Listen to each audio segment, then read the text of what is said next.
a very difficult stretch, but you continue to perform at a high level. How are you able to get to your game? Basketball when I'm on the court.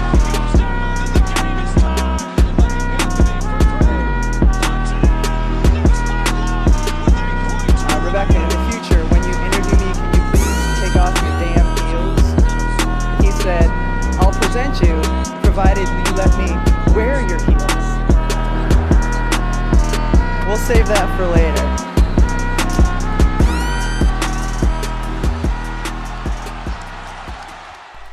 Bom dia, boa segunda-feira, boa semana para todo mundo que nos ouve nessa manhã.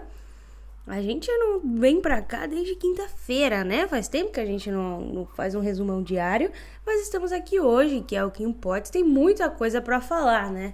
Praticamente todas as séries aí tiveram 2 jogos durante esse pequeno hiato e muita coisa mudou, inclusive. Séries que a gente achava que já estavam praticamente definidas, agora estão empatadas. E pra agraciar esse episódio, hoje eu trouxe a Ana, que vai sofrer um pouquinho, né, pra falar da situação do Phoenix. Tudo bem, Ana? Sou incapaz de comentar. Bom, vamos falar da série entre Heat e 76ers, que é uma série muito interessante. São 2 times que já têm o potencial de campeão, né, acho que a gente pode falar isso com segurança, mas 2 times que ainda não chegaram lá, nessa história recente, obviamente, né? O Heat já chegou a uma final e o 76ers vem tropeçando mesmo tendo elenco para isso. Provavelmente o Embiid vai ser o MVP depois até daquela notícia vazada pela NBA e ele estava fora dos 2 primeiros jogos. O resultado foi um 2-0 de Miami tranquilíssimo que não exigiu grandes esforços do time, inclusive Kyle Lowry estava fora. Muitos jogadores foram poupados, enfim. Uma loucura esses 2 primeiros jogos. Fato é que o Embiid voltou no sacrifício no jogo 3. A gente não tinha certeza se isso aconteceria. E voltou daquele jeito que a gente avisou que voltaria. Embiid mascarado. A gente sabe o efeito que as máscaras têm nos jogadores da NBA. Ele voltou maravilhoso, como de praxe. E o 76ers ganhou o jogo, né, de 99-79. Não só ganhou, como deu show, né? O Embiid jogou muito bem, o Harden entregando aí aquilo que é esperado dele em rebotes e assistências e começou a pontuar um pouco melhor, né? E, enfim, os dois times hoje se encontram empatados, porque o segundo jogo o Philadelphia também ganhou com uma atuação expressiva de Joel Embiid novamente e mais pontos ainda de James Harden. Então hoje, quando a gente olha para essa série, a gente vê tudo empatado e de fato vê a narrativa do MVP construída, né? Gravei um episódio de Quadriga um tempo atrás falando sobre como as narrativas são importantes. Eu acho que apesar dos playoffs não valerem, como a narrativa do Embiid agora se solidificou. Como ele é, de fato, o jogador mais valioso desse time. Não existe nem mais discussão. Eles saíram de um 2-0 contra um time que é um dos mais cotados para vencer a temporada, líder da Conferência Leste, para um 2-2 que não dá nem para enfim, criar obstáculos acerca de como foi esses jogos. Ana, o que você tem para me contar desse confronto de Heat e 76ers? Primeiro que foi um confronto de 2 retornos, porque o Embiid voltou na sexta e o Harden ressuscitou ontem. O Harden, que andava bastante criticado, não estava fazendo o que se esperava dele, fazer uns 12 pontos por jogo. Agora ele voltou e voltou com estilo, porque fez 30 pontos, foi super responsável pela vitória de ontem. E a gente não pode esquecer também do Maxey. O Tyrese Maxey, que tem se destacado bastante. O guri voa, o moranguinho dos Sixers. E tem tido atuações bastante expressivas de tudo que é lado da quadra. Do lado do Miami se destacaram o Jimmy Buckets, mas não foi suficiente, infelizmente, para reverter o resultado e parece que a torcida do Philadelphia 76ers foi o 6º homem do jogo.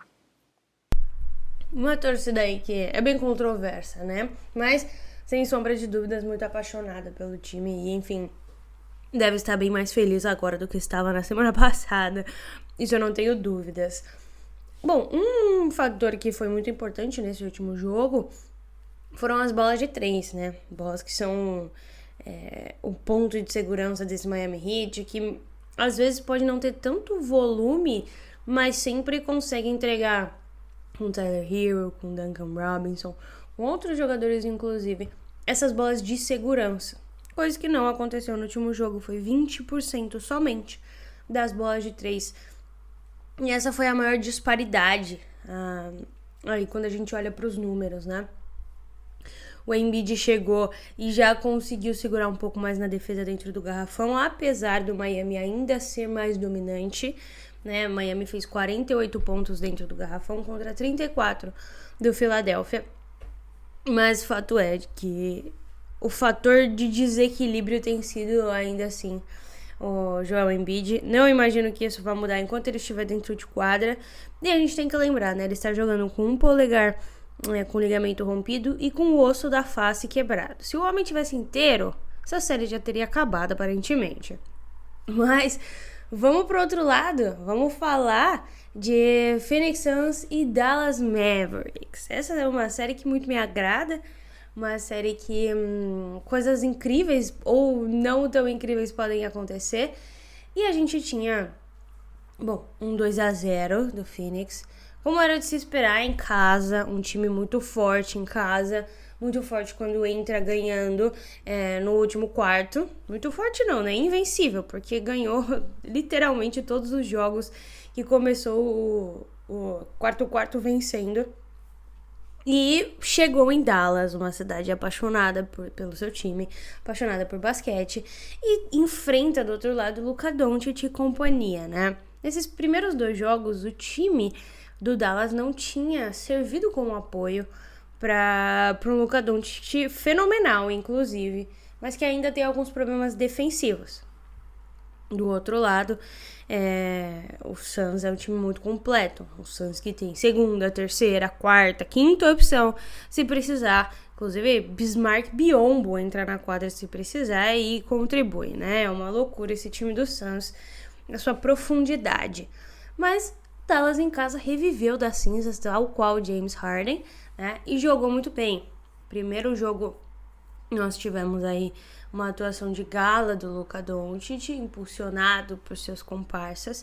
E na noite de ontem a gente teve uma chuva de bola de 3. Depois deu até uma diminuída, mas a gente olhava ali no primeiro quarto, segundo quarto, já tinham 12 bolas de 3, 12 de 18. Lembrando que o recorde da liga é de 25 bolas de 3 nos playoffs. Ana, você que é torcedora do Suns, discorra um pouco mais sobre esse confronto. Bom, a grande diferença mesmo foi os companheirinhos do Doncic, né? Porque quando estava 2-0, o Doncic chegou a fazer 45 pontos numa partida e não foi suficiente, porque o Suns conseguiu vencer mesmo assim. Agora, ontem, os grandes responsáveis pelo fato de o Dallas ter empatado a série não foi nem o Doncic, foi o Finney-Smith, desgraçado, não gosto dele, e o Bronson, que também me deu pesadelos. Só o Finney-Smith fez 8 cestas de 3. Parecia que o homem estava enfeitiçado. E para completar, sexta-feira, o Chris Paul conseguiu a façanha de cometer 6 turnovers. Juntos, ele e o Booker cometeram 11 turnovers. O Suns não é um time que costuma errar dessa forma. O Chris Paul é conhecido por ter 300 mil assistências e 0 turnovers. Mas alguma coisa aconteceu. Por falar no Chris Paul, uma coisa muito séria que aconteceu no jogo de ontem foi o desrespeito com a esposa e com a mãe dele. O pessoal da torcida do Dallas parece que passou a mão e empurrou a mãe e a esposa, não sei em qual ordem, e os filhos dele estavam juntos ali, tiveram que assistir essa cena.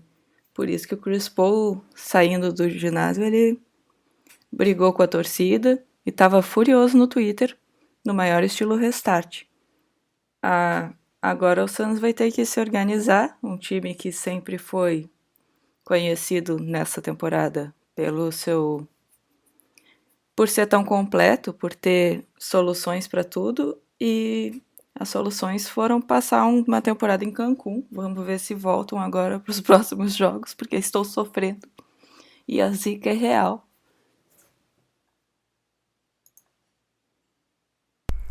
É isso, né? Bom, o Chris Paul, além de toda essa falta de respeito, né, ocorrido em Dallas com a sua família, também saiu do jogo ontem por faltas. As faltas têm sido um problema recorrente na NBA, né? Acho que todo mundo pode concordar e todo mundo viu alguma coisa que não concorda, que te parece um pouco impossível de ser uma falta. Marcações duvidosas, inclusive, marcações que poderiam decidir resultados, partidas. Ontem, em particular, teve uma situação que realmente movimentou, eu acho que a mais flagrante, coincidentemente, que foi o Booker, no início do jogo, recebeu uma falta técnica, levando uma falta do outro jogador.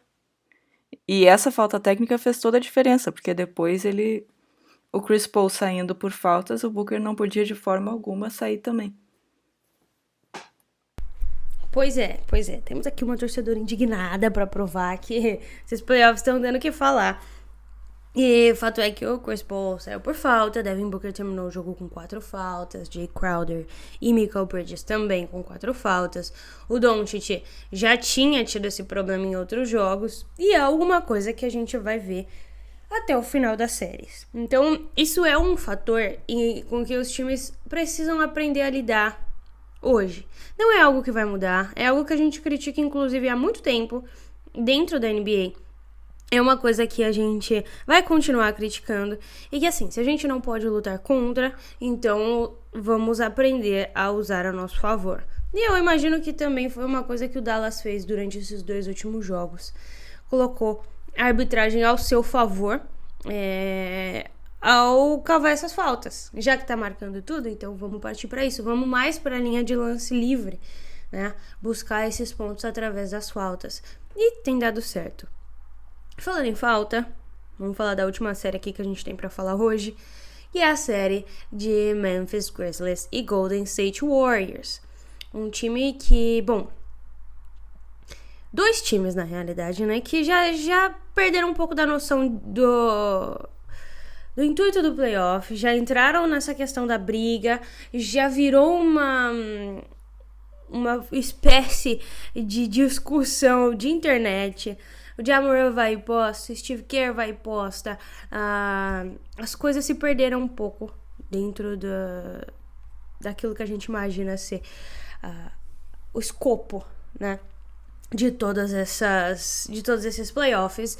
E, enfim, o que aconteceu foi que nós tivemos Dillon Brooks suspenso aí de um jogo por conta daquela falta no Gary Payton, que fez com que ele quebrasse o osso do cotovelo, provavelmente não volta. Enfim, tudo isso aí já tinha acontecido.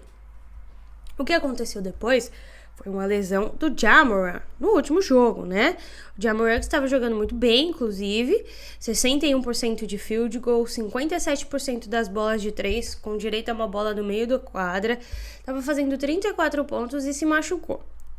Diz ele que foi um lance específico do Jordan Poole, em que o Jordan Poole se apoia na cintura dele e puxa o joelho para fora. Obviamente que a gente imagina que não tenha sido uma reação de propósito do Jordan Poole, mas diz Ja Morant que foi ali que ele se machucou. Já tinha havido um outro lance um pouco antes em que a gente percebe claramente que ele sente o joelho. Então tem gente especulando que ele utilizou do artifício daquela cena um pouco estranha do Jordan Poole para falar que ele se lesionou ali e não antes, numa disputa de bola com o Klay Thompson. Muito se diz, fato é que não deu para o Grizzlies vencer essa partida, né? A gente teve uma vitória de Golden State Warriors, uma vitória inclusive sem contestações, né? 142-112, com muitos outros jogadores do time jogando bem. Assim, se a gente olha para field goal, Andrew Wiggins 70%, Kuminga 80%, Draymond Green 66%, Klay Thompson 61%, Otto Porter Jr. 71%, Jordan Poole 64%. O jogador com o menor field goal do time é Stephen Curry com 50%. De fato, uma partida que resume o que é o Golden State Warriors há muitos anos, independente de quais são os jogadores dentro de quadra. Um Klay Thompson que pegou 9 rebotes também, um Draymond Green que deu 8 assistências. E, pra finalizar aqui a minha parte, é muito provável, Taylor Jenkins disse ontem, que Ja Morant não joga o próximo jogo. Eu queria entender, né, como fica a situação do Grizzlies sem Ja Morant e como fica a situação do Warriors também sem Ja Morant, né? Como que eles jogam aí sem o principal jogador, porque a gente sabe que o Grizzlies, ele é melhor, estatisticamente falando, sem Ja Morant do que com o Ja Morant. A gente tem que lembrar sempre que quando o Ja Morant se lesionou na reta final da temporada regular, o Grizzlies mostrou, na verdade provou, que não é só feito de moranguinhos. Tem outras frutas nessa hortifrutis.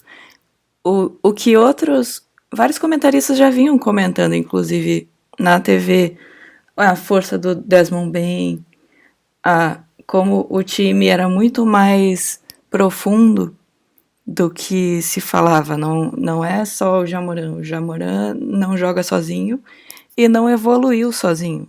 O fato de ele ter se destacado a ponto de ganhar o MIP tem a ver com o entorno dele.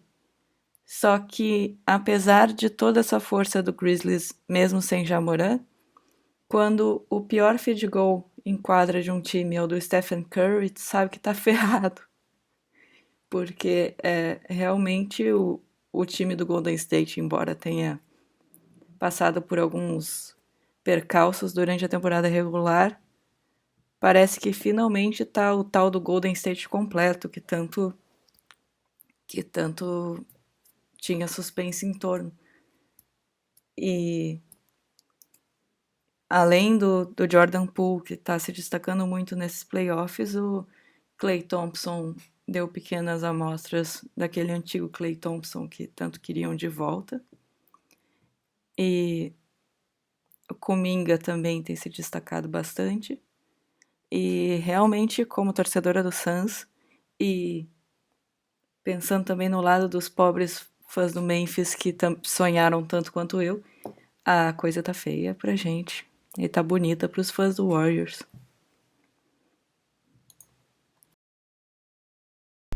É isso, né? Vamos falar da última série. Uma série que promete, né? Uma série que, enfim, já falamos, para muitos poderia ser a final do leste. Uma série com candidatíssimos a campeão, né? Os quatro que sobram de cada conferência, obviamente, são candidatos ao campeonato. Acho que, enfim, todo mundo concorda com isso. Mas o leste esse ano tava muito acirrado nessas primeiras posições, essas primeiras 4 posições. Se trocou muito durante a temporada, quem ficava em primeiro, quem ficava em segundo. E, enfim, esse Boston e Milwaukee tem sido uma série muito física. Tem gente que tá reclamando, tem gente que desacostumou com séries físicas, né? Porque, de fato, a arbitragem tem punido o físico muito mais do que deveria. E aí a gente precisa fazer uma diferenciação do jogo físico para o jogo violento, né? Violento foi, por exemplo, o que o Dillon Brooks fez, querendo ou não, né? Ali com o Gary Payton II. Físico é o toco que o Embiid sobe para dar no Jason Tatum e, sem querer, o braço dele fica pinçado ali e machuca de alguma forma. Não vi demonstrações de jogo violento, apesar de muito físico, nessa série do Boston e Milwaukee. As pessoas estão reclamando porque, de fato, o Milwaukee é um time muito físico, mas é como são os grandes campeões. Se você olha para os últimos campeões da NBA, eu te desafio aí nos últimos 10 anos a me falar de um time que não era extremamente físico, né? Ou que não tinha pelo menos um jogador que desempenhava esse papel de jogador físico em prol do seu time. Isso existe, isso vai continuar existindo, e os jogos físicos são normais. É preciso existir jogos físicos, jogadores físicos, senão a gente volta pra reclamação de sempre, que é esse jogo só para por faltas e, enfim, tudo isso. Mas a galera também reclamou da arbitragem por outros fatores, né? Apesar de tudo isso, também tiveram erros crassos, assim, com relação à arbitragem, erros que não podem mais acontecer e que invariavelmente decidem o rumo de alguns jogos. Essa série, ela tem sido decidida nos detalhes, tanto que o jogo foi 101-103, né? Mas eu também acho que é um pouco de desvio de responsabilidade os jogadores do Celtics, aproveitar que a Drica não tá aqui, colocarem todo o peso em cima da falha da arbitragem num jogo em que Jason Tatum teve 21% de field goal, 0% de 3 pontos, né, e contribuiu com míseros 10 pontos quando o time mais precisava, né. O grande nome dessa partida foi o Horford, com 22 pontos, 16 rebotes e 5 assistências, chutando 57 nas bolas de 3, né? E, obviamente, Jaylen Brown continua jogando em alto nível com 50% de field goal. Mas, do outro lado, a gente tem o grego, né? Giannis Antetokounmpo entregou 42 pontos, 12 rebotes e 8 assistências, além de 2 roubos de bola e 2 bloqueios. É um jogador que faz de tudo, é o jogador mais completo da NBA atualmente, é o cara separado. E assim, eu não vejo um time hoje que consegue fazer isso, de parar o Antetokounmpo como faziam antes. Agora, Ana, você acredita que hoje o Boston empata? Você acredita que não? Qual é a sua... Esqueci até a palavra. Perspectiva? Expectativas. Perspectiva serve também para essa série na noite de hoje, que temos um jogo, né? Vai ser físico. Estão reclamando, vai continuar. Porque quando um time que era a melhor defesa da temporada regular encontra um time bem físico como é o Milwaukee Bucks, só pode dar nisso. Não dá pra esperar que sejam mesmo que Memphis e Warriors, embora tenha bastante violência em Memphis e Warriors também. O pessoal tá reclamando à toa. Mas realmente, quando Jason Tatum não aparece e o Marcus Smart tendo essa situação de ficar de fora, complica bastante o Boston, principalmente quando chega nos playoffs, que todo mundo dá tudo de si, é quando a gente mais precisa daquilo que fez a Drica sorrir essa temporada inteira. Então, tá complicada a situação, mas eu acredito também que o Celtics é um time que demonstrou muita garra para subir, o tanto que eles subiram durante a temporada. Eles estavam lá embaixo e de repente estavam disputando a liderança da Conferência Leste. Eu acho que só na raiva talvez eles consigam empatar a série, mas eu não diria que é tão provável, considerando que eles não vão estar em casa, a força do Milwaukee Bucks, mesmo também com seus desfalques, e o tanto que esse Celtics acabou sendo... Qual a palavra? A força do Celtics foi bastante amenizada pela vontade e pela própria força física, fisicalidade do Milwaukee Bucks. Então, essa série que a princípio parecia que o Celtics ia levar fácil, tá cada vez mais complicada pro lado de Boston. Bom, se pareceu que ia levar fácil foi só pra Adriele, pois eu avisei que Boston ia sofrer, inclusive apostei em Milwaukee passando, né? Meu bolão ainda está em 100%. E, enfim, hoje tem jogo, hoje tem Minnesota, olha lá, eu revivendo os mortos. Hoje tem Memphis Grizzlies e Golden State Warriors e tem Boston e Milwaukee Bucks. Pra gente continuar a nossa grande tradição, acho que a gente tem que fazer uma apostinha lá na KTO, né? A gente tá aí nos últimos 3 dias com 66% de aproveitamento, acertando 2 das 3 apostas, e o plano é manter aí essa porcentagem. Vou abrir aqui no jogo para que a gente possa fazer uma apostinha. Vamos abrir em Milwaukee Bucks e Boston Celtics. Você quer apostar em alguma coisa, Ana? Pontuação, assistências? Tem algo que você teria um chute para que a gente pudesse apostar?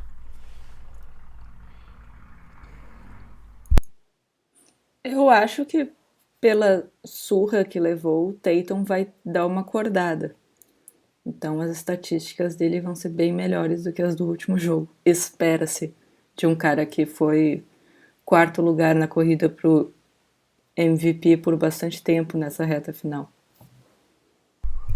Maravilha, o que temos aqui é um Jason Tatum mais de 29 pontos, você acredita? Daí já não sei! Aí que tá. Mais de 29 pontos é a aposta e eu vou confiar, tá? Eu acho que a gente tem que confiar. Depois a gente cobra da Adriele. Depois a gente cobra ela, não tem problema. E um Jaylen Brown, acho que hoje a dupla JJ vem pra matança. Vem fazer mais de 25 pontos o Jaylen Brown, sim. Né? E tenho aqui... a gente pode colocar um rebote aí, né? Rebote, sim. Antetokounmpo mais de 12,5 é bastante. Acho que a gente pode colocar um Marcus Smart aqui.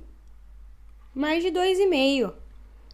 Ele tem pego rebotes aí, 3, 4, às vezes 2. Ou mais ou menos, né? O que você acha? A gente aposta em mais ou em menos, Ana? Ele tá de volta, o Marquinhos? Sim, ele jogou, né? O último jogo. Então, nesse caso, se bem que 2,5... Não, mas é rebotes, não blocos, eu confundo. Vai. Perfeito, então. Vamos apostar em mais. Vamos acreditar. Marcus Smart, uma reação de Boston, né? Acho que o Boston vem para reagir. É isso. Aposta feita. Jaylen Brown, mais de 25 pontos. Jason Tatum, mais de 28. Marcus Smart, mais de 2,5 rebotes. A gente volta amanhã, obviamente, porque hoje tem jogos. E um beijo para todo mundo que ficou até aqui.